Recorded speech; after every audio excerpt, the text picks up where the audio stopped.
Hello and welcome to Lost Love Chronicles. I sat across from Lisa at their favorite cozy cafe, the aroma of freshly brewed coffee filling the air. I started the conversation that I always wanted to start for the last 1 year. You know, Lisa, I've been thinking a lot about us and our future lately. Lisa looked at me with a questioning look. I've been wondering, when do you think is the right time for us to start a family? It's a big decision, isn't it? I mean, we've got our careers, travel plans, and all. She put forth her hesitations. It has been 9 years that we have been married and financially we are stable, and at 30 years old, you are not getting any younger. The clock is ticking. She nodded. I know the clock is ticking. Okay, let's go ahead with it. Lisa and I met shortly after I graduated from college. She worked at a cafe I frequented on my way to work. I was immediately smitten but couldn't muster up the courage to ask her out until a few months later. We hit it off, and a year later, I proposed. Our wedding was a small destination ceremony in Florida, surrounded by a few family members and close friends. Things seemed perfect. Lisa had dreams of opening her own cafe, and together, we saved money towards that goal. We decided to postpone having children until we achieved a bit more stability. After 6 years, we had saved enough to buy a fixer-upper, abandoned by its previous owner. It took a year to fix it up and another year to slowly furnish and equip it. Finally, we opened our cafe. Soon enough, the cafe flourished, and we had to hire extra staff to keep up with the increasing demand. While I worked in IT, my wife, Lisa, primarily managed the business. We always had something to fall back on if the cafe wasn't successful. I'd check up on her in the afternoons, and she would often stay at the shop for up to 2 hours after closing, handling cleaning, accounting, and other responsibilities. Occasionally, I'd lend a hand, and we'd head home together. Everything was going smoothly until about a year and a half ago. With the cafe established and turning a profit, it was time to start a family. So, I had this conversation with her. A month passed, but I never saw her telling me about her fertile period or initiating any intimacy with me. Not that I had not tried to initiate intimacy. I did get some nights, but I am not sure if that was successful. It was more of a chore, rather than actually trying to make love or someone trying to have a baby. After a month, I was concerned. I got myself tested for potency, and the results were good. I was fine, and my sperm count was good enough for a pregnancy. I had received at least 2 promotions and was making decent money, enabling me to afford good health care. I suggested she see a doctor to ensure she was fit for pregnancy, but she declined. I was a bit confused and I was getting restless. Was there anything that I am not aware of, or was Lisa really not interested to have a baby? She did agree to it, but her actions show that she is not interested.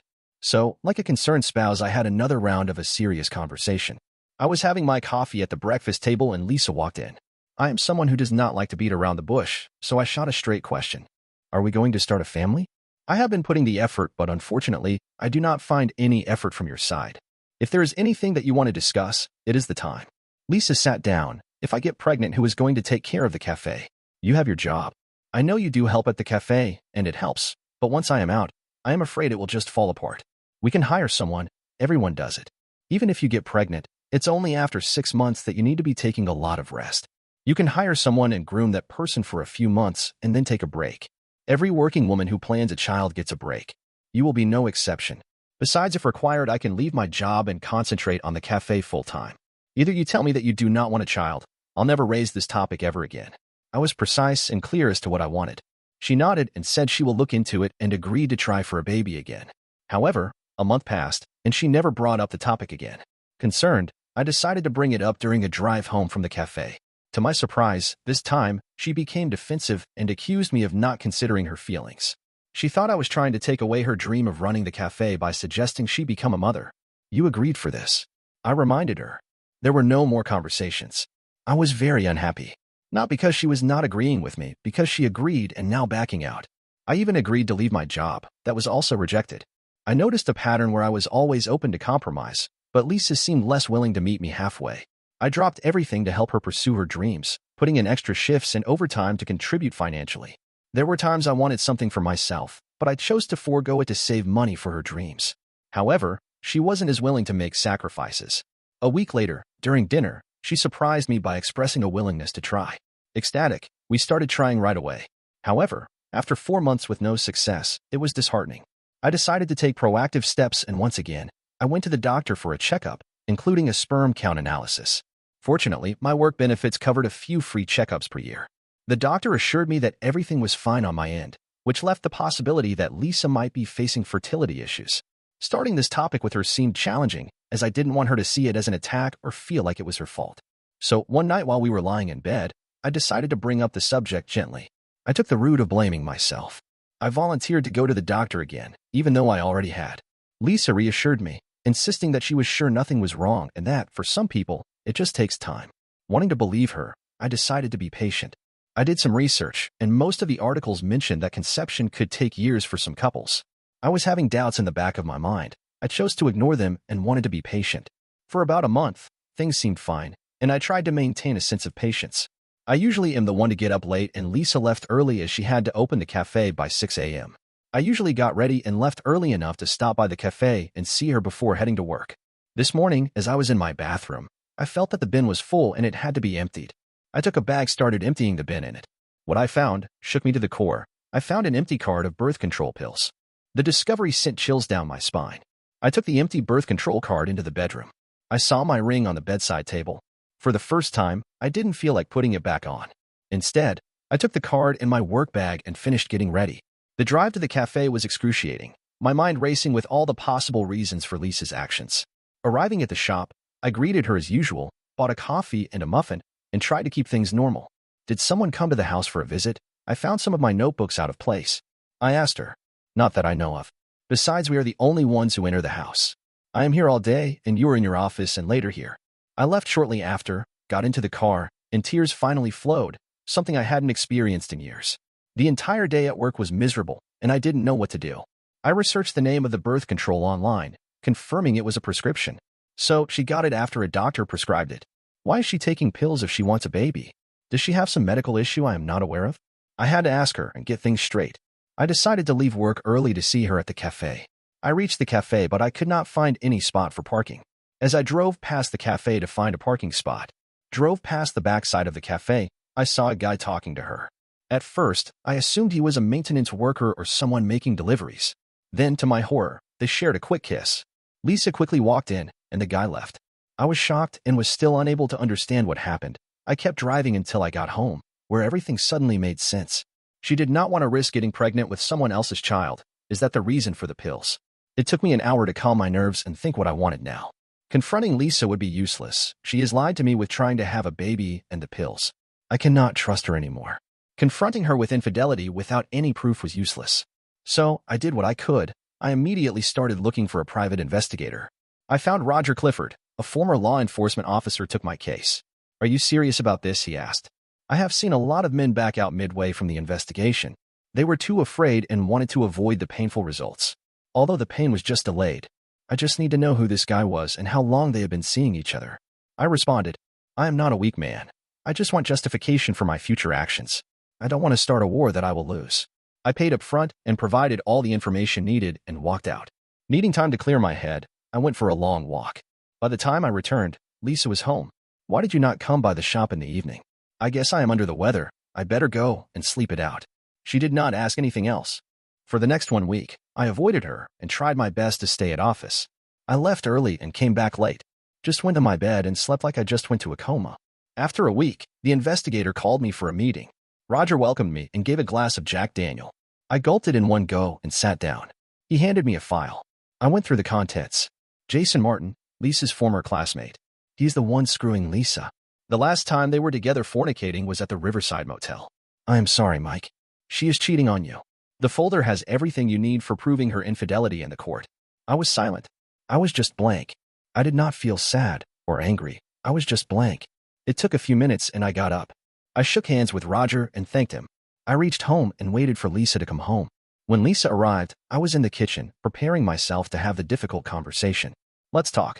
I handed her a cup of coffee and asked her to sit. Let's not have any conversation about the pregnancy. I really am tired and in no mood for it. She sat down reluctantly. We will never talk about the pregnancy. You have already decided against it. Dr. Jackson had prescribed a good pill. I pulled out the empty birth control card from my bag and placed it on the table. She was surprised and looked a bit uncomfortable. It was in the bathroom bin. Since no one else came to the house, it belonged to you. I also found that you have been visiting the doctor for avoiding the pregnancy. Let me make it a bit clearer for you.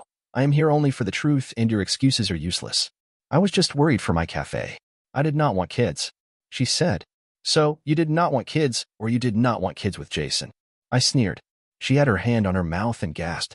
She started crying. You are just gaslighting me as I am not willing to have kids with you. You are a horrible person. I love you and would never cheat on you. Let me show you what a horrible person looks like. I placed a picture of Lisa naked with Jason in the motel. You see, that is a horrible person, a person who lied to her husband, a person who broke her wedding vow, a person who is cheating on her husband. That is a horrible person. No, that can't be. You spied on me. You tried to bring me down. You are a horrible person. I threw the coffee mug that I had in my hand towards her. I knew it would not hit her, but it was enough to send her the message. I looked her in the eyes and took the coffee mug from her hands. I did not miss. The second one will also not miss either. She looked back to see the coffee mug hit her picture on the wall. Spill it out now, and I will go easy on you. Lisa tearfully claimed it was a mistake and that the guy, Jason, was an old friend from high school going through a rough time. She insisted their relationship was never supposed to escalate, but when I asked how long they had been seeing each other, she admitted to a few months, bloody months of infidelity.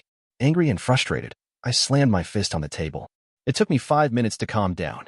All your stuff is in the basement. You will not come near me or my room, as long as I don't allow you. Do you understand? She nodded. Next day, I met my lawyer and explained what I wanted to do. For the next 3 days, I kept finding reasons to stay out of the house until my lawyer finished drafting the divorce papers. On Friday, I finally presented her with the papers. She seemed shocked. You were expecting me to endure your sick presence in this house near me. I smiled. We can work through it. A lot of people do. Please give me a chance. I will have your kids. Please don't leave me. You must be kidding me. Have kids with you? I will marry a pig than have kids with you. Now, you listen carefully. I made my demands clear. We sell the cafe and split the proceeds. Lisa resisted. I don't want to sell it. I want it. It's mine. Sure, if you wanted to keep it, reimburse every penny I had invested up front. Since I poured a significant amount of money in that cafe, which would be around 70% of the total cost, including equipment and furniture, you need to pay me and keep the cafe. After dedicating so much to fulfill your dream, only to be betrayed, I want my due. I made it clear that I wouldn't budge on these terms and walked out of the house. Truth be told, I reached out to one of the workers at the cafe, someone I was familiar with, and asked if he knew about my wife's infidelity. He admitted having suspicions, noticing Jason frequently visiting the store and observing the extra attention Lisa gave him compared to other regulars. He chose not to say anything, understanding it wasn't his place to intervene in our personal matters, and he simply wanted to keep his job. I couldn't fault him. He was just trying to stay out of a mess. The following week, my lawyer received a call from a lawyer supposedly representing Lisa, presenting her terms. I could have everything else if she got to keep the cafe. Despite it being a good offer, I recalled how she has betrayed my trust. I decided that she deserved nothing. In response to her terms, I instructed my lawyer to reject them, prepared to face her in court. On my way home from the office, I braced myself for the upcoming legal battle. The next day, I received a call from my mother asking if I could drop by. She lived nearby, so it wasn't much of a detour. My mom has been living alone since I got married, as my father passed away from a heart attack when I was in college. Despite getting his pension and the house being paid off, it wasn't enough to cover all her bills and groceries every month. I chipped in when I could, knowing that my mom had made sacrifices to ensure I had what I needed, especially during the challenging times after college when I was trying to establish myself. When I arrived at her house, she was on the porch waiting. I sat down with her and asked what she needed. You have filed for a divorce? She asked. Yes. Did Lisa call you? Jesus asked to forgive. You should forgive her and move on. I looked at her. My mother has a traditional perspective. She shook her head, emphasizing that their family fights for marriages and doesn't give up over one obstacle. I couldn't help but roll my eyes. I knew that many on my mom's side of the family were stuck in loveless, miserable marriages due to their staunch opposition to divorce, no matter how heinous one partner's actions were to the other. Some were enduring constant abuse, infidelity, and even secret families. Despite their struggles, they maintained an outward appearance of being squeaky clean, God-fearing Christians, which seemed ridiculous to me. I had no intention of becoming like them, and I didn't want to endure such misery. My mom suggested seeking help, recommending couples therapy, or trying to talk and work things out. She mentioned that when she spoke to Lisa, she seemed remorseful about her actions and didn't want a divorce. I rolled my eyes again, convinced that the only thing Lisa cared about was the cafe.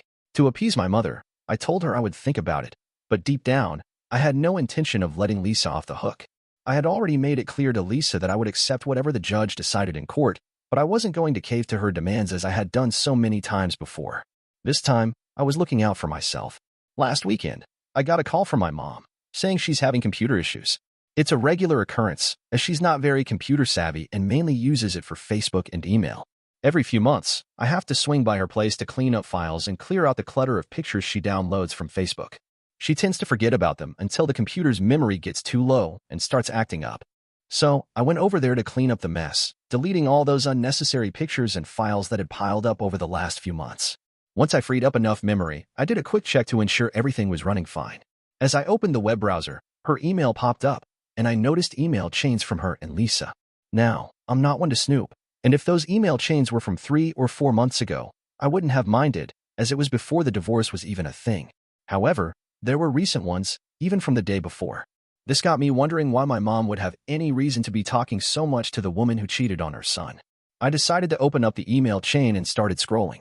I went back to the time when Lisa said she started seeing Jason, and I was not prepared for what I saw. Lisa confided in my mom, admitting she'd made a mistake and slept with an old friend. She was afraid I would find out and asked my mom what she should do. And you know what my mom said? She brushed it off, saying it wasn't a big deal and that it's not uncommon for people in relationships to wander. She even admitted to cheating on someone named Dan once or twice, claiming it was fine because he never found out, and even if he did, he wouldn't have left her. My mom seemed confident that I wouldn't leave Lisa because of how much I had invested in our marriage both emotionally and financially. To make matters worse, she told my soon-to-be ex-wife to keep the affair a secret and never bring another man into our house. The last line that I read made my blood boil. Enjoy the forbidden fruits of life, just make sure that you don't get caught. My blood was boiling as I couldn't believe my own mother would betray me like this. I kept scrolling through the emails and found one from when I served Lisa the divorce papers. She seemed distraught, asking my mom for advice because I was going to take the cafe from her. My mom promised to talk some sense into me, her first mistake being an assumption that my father would never have left her. Knowing my dad, a family man who didn't tolerate foolishness, I realized he would have pursued a unilateral divorce if he found out about her infidelity. While family was essential to him, he wouldn't let a bad marriage tie him down, and neither would I. Going through more files, I found that my father had filed for a divorce. He just died of heart attack before reaching the court. My mother was responsible for his passing. I discovered that Lisa was giving my mom money every month, presumably from the cafe. This explained my mom's motivations in the emails. She had chosen money over me. Infuriated, I downloaded the email chain and sent it to my lawyer, asking if it was something we could use. He mentioned it was a little last minute, but he'd see what he could do. It was a confession by Lisa that she was having an affair. The divorce proceedings were only 2 weeks away, and I couldn't wait to be free of this nightmare. As for Lisa, I don't know what's become of her. The judge ordered her to close the shop so that I can put it up for sale. Passing by last week, I noticed the dark windows, indicating that at least she had complied with the judge's directive.